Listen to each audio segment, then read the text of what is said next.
Hello, I'm Sharon Harper, host of Taking It to the Street, and my guest today consists of a mother and daughter team. The daughter, Denise Jones, wrote a book called Who Said It Couldn't Be Done? A Diamond from the Rough, and this is an incredible story of one person's life as a child who truly grew up on the wrong side of the tracks. Denise Jones, the author, outlines her life of crime, drugs, sex, and a lesbian lifestyle to a life of absolute transformation. I was truly inspired by her story, and she is a person with an amazing story about growing up in a terrible way to becoming a contributor to society. It is a very motivational book that anything can be accomplished if a person really wants to change. Now, when I read this book, I was crying at first and then started laughing. You know, I mean, seriously, I was laughing. And it is of my opinion that Denise Jones' story needs to be made into a movie. I want to thank you, Denise and Annie Mae, for coming on to Taking It to the Street, and you're going to share some of your life with us. I mean, truly, I cried because there are parts in the book where, you know, it's going to make you cry. If you got any feelings, it's going to make you cry. But I also laugh, especially about, we'll talk about the part where I was laughing, but there's other parts that I still laugh in the story, Yes. but the one that stand out the most to me, we're going to talk about that later on. But Denise, I'm going to start off with you. Give us a synopsis of the type of household that you grew up in. Well, pretty much I grew up on the west side of Chicago, and what I thought was, quote unquote, the normal family lifestyle, because I was raised by my grandmother and my grandfather. Being molested in a household, it was just, for a child, it was totally unbearable. So, and not fully understanding, you know, what was taking place, and not knowing how to articulate the things that was transpiring within the household, because my mother wasn't there. I would see her, you know, here and there. Okay, so where did you grow up? Grew up over by Ridgeway, Lundale, over in that area, and then later we moved to 14th and Keeler, and from there, in I believe it was 68 in Rockwell Garden. Okay, okay. Now, tell us what really caused you to start using drugs? Now that when I look back, it was my environment. My mother was a drug addict, and I was a very inquisitive child. And she would have parties every weekend in the household, orgies, all of, you know, during the weekend parties. Orgies? Orgies, Huh. yes. And being an inquisitive child, she would lock us in the room, you know, because she didn't want us to see what was taking place. Mm-hmm.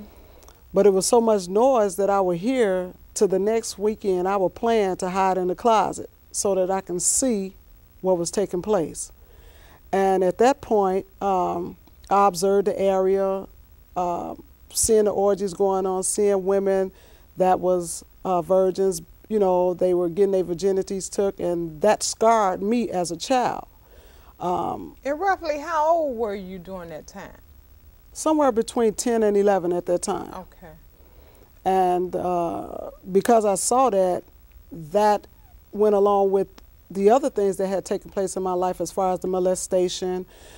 So that caused me to begin to have a hatred and a bitterness toward men. I formed that as a child.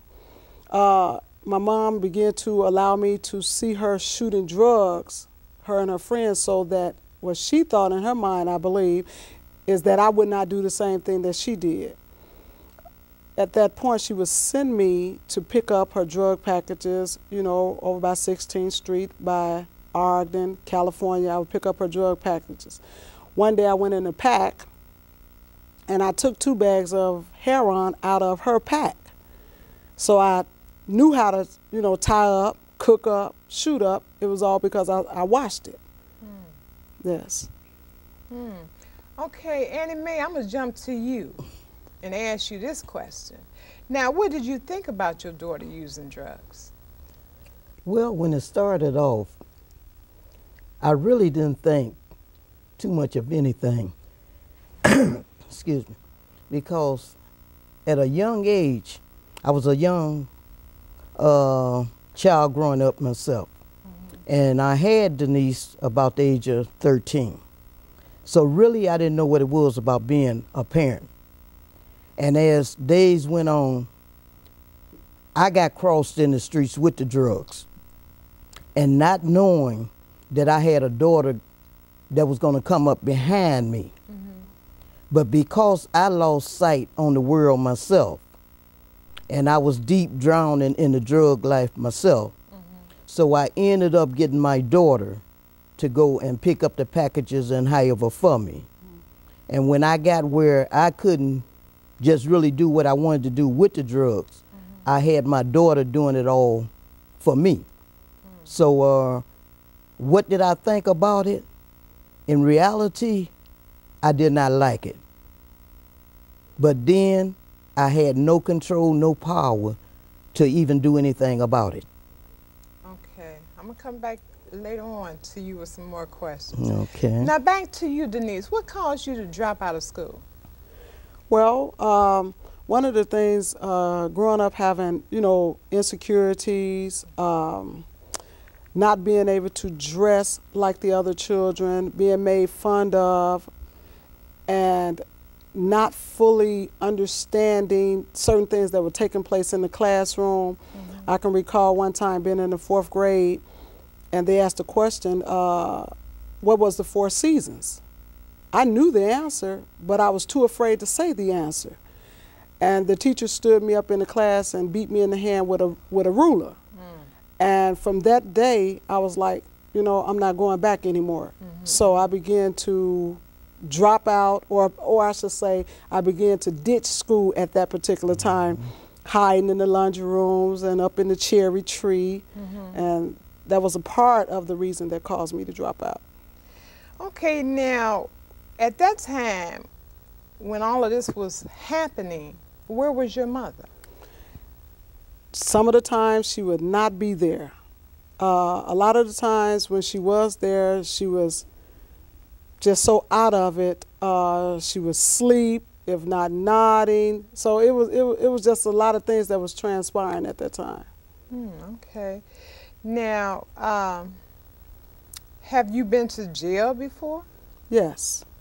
And if so, for how long and why? What did you do? Well, it started off breaking into the project mailboxes. It started off, I started getting disorderly conduct. I raised my age up just to get in jail because I heard so many individuals say, how fun jail was and it makes you be a bigger person, if you can go to jail. So you lied about your age just to get up in there, huh? Yes. But you was breaking in the mailboxes. Yes, yes. And then from there I started to burglarize in apartments. And when I began to get addicted to heroin, mailbox became minute. I started carrying a pistol. I started sticking up. Okay, so you went into more serious type of crime? Yes. Yes, I did. So what was the max? Amount of time you actually served? I started off doing they would give me 30 days, and when I'll do 28 days or 21 days, then it goes to 90 days, 6 months. I recall one time I did a home invasion, and I went in and tied up everybody in the house. No, you did? Yes, I did. Tied up everyone in the house, and they were offering me 60 years. They said this carries 60 years. And they wanted me to cop out to doing the home invasions and the things. They wanted me to cop out. Now, were there other people with you, or this was you by yourself? Well, it was one of the females that I was dealing with who, because I no longer wanted to be with her, she went to the family and told them that I was the one that broke into the house. So this was one of your girlfriends? Yes. That turned you in? Yes. Yeah, she stated that if I couldn't have you, no one would have you. So she, called the police and turned me in, and they offered me, again, 60 years. But it was by the grace and the goodness of God that I'm able to sit here before you today, because I made contact with the mother and began to tell her that I was a drug addict and that there was no way, if I had been in my right mind, that I would have come in the house and tied up everyone in the house. And she began to feel sorry for me, and she dropped the charges. And this was the victim who... This was the victim, yes. This was the victim. And she dropped the charges, and the state picked the charges up. But again, it was by the grace of God that today I can truly say that I only got 4 years probation and 90 days in the House of Correction. So I spent a great amount of time in and out of the county jail. Okay. A lot of my people who I ran the streets with, we would stick up together, we would burglarize together, we would pick pockets together. They end up going to the penitentiary. But God had another plan. I begged the judge one time to send me to the penitentiary because I figured getting an X on your back would have made me macho, would have made me big. But I realized today that that was not the answer. So. Okay. Okay, now, what type of drugs did you use and for how long? I started using heroin. I was dropping 591Js. And what's that? That's the name of the drug? Right, it's a pill. A pill, okay. And I was drinking syrup, Tussonex, Romanol. So I was drinking these particular things. I was doing Teas and Blues. So you was just a walking pharmaceutical company. Well, Ritalins, yes. Okay, now, how long have you been clean and sober? It's been 25 years. All right. 25 years since I shot any drugs, laid with any women, stuck up, played any paper. It's been 25 years. Okay.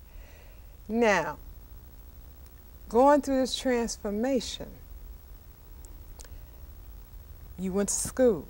Now, tell me a little bit about that, okay? And what did you get your degree in and from where? Because you didn't finish school, correct? That's correct. Okay, so tell me a little bit about what, what inspired you to go back to school and stuff. And what did you get your degree in and where from? In 1986, I was working for the Board of Education. Okay. And I had a criminal background.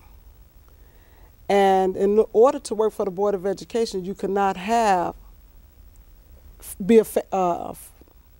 have felonies on your background. Well, I had felonies on my background.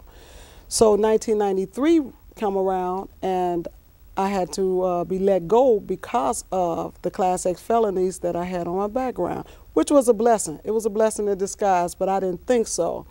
At that moment, God gave me a mind to go back to school, and I went and got my GED from Olive Harvey College. All right. Okay. After being out so many years.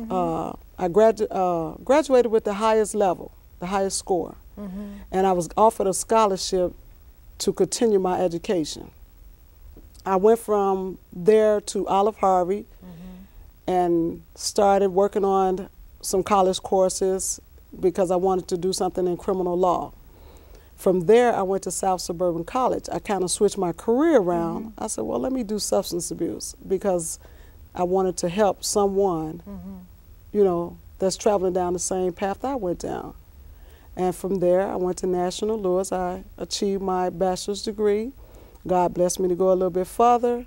I got my master's degree at Spertus in human service, non-for-profit management.